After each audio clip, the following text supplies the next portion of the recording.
How did we get to this point?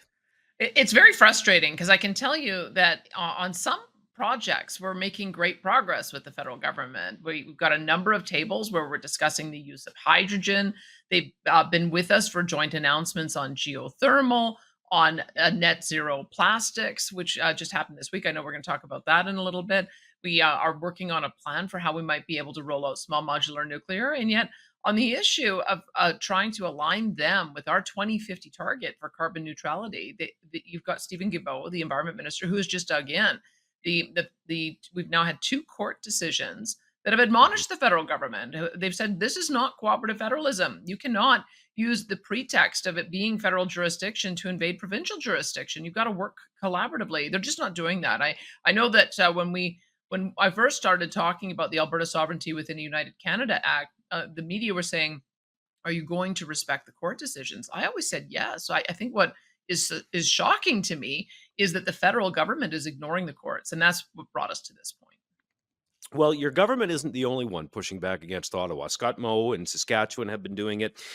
Premier, how will the resolution work? Like, how will it protect Albertans from future brownouts and blackouts? Well, we've put everybody on notice, and I feel like when we have a major departure in government policy caused by the federal government, and we need to take future action, that's what the Sovereignty Act is all about. It's putting the legislature on notice that there will be new policy coming forward, there will be new resolutions coming forward, and there may be new legislation coming forward. So we are waiting to see what the federal government does with their final version of the regulations, and we've been asking for a carve out so that we can continue down the path of getting to carbon neutrality by 2050. If not, there's a couple things we'll have to do. We'll have to become the generator of last resort in Alberta.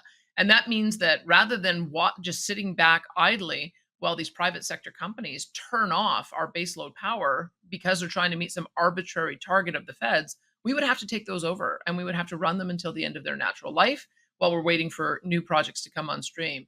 If there's so much uncertainty that the private sector won't build us new baseload natural gas, and I can tell you, Capital Power has gone to an investor conference and they've said the same thing. They said, "I'm sorry, with the federal government rules, it's too risky for us to invest in natural gas. Then we'll have to do it." We are a natural gas basin, and 90% of our power on most days comes from natural gas.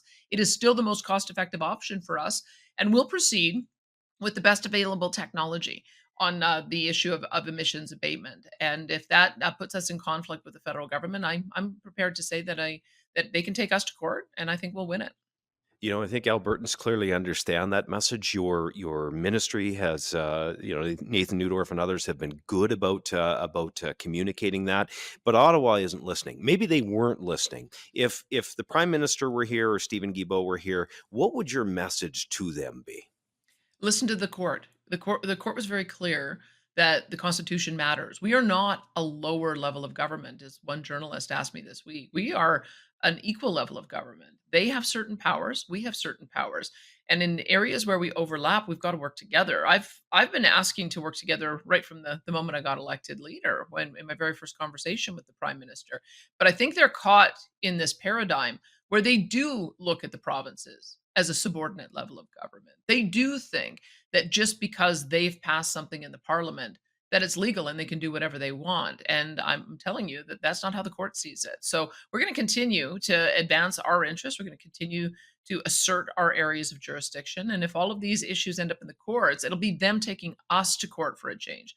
Because what I've observed about what they do is they pass unlawful legislation, unlawful being that because it violates the Constitution, which is the highest law in the land, then they force us to go to court for years, creating all the economic uncertainty, all of the investment that flees, and then we win and they act like it didn't happen. Well, we're not going to let that happen this time. We're turning the tables on them. We're going to proceed, make sure that we've got investor confidence, make sure we're continuing with these projects. And if they think they can mount a case about why they should violate provincial rights and why they should violate the Constitution, then power to them. They can go to the court and they can make that case. But once again, I think we'll win it.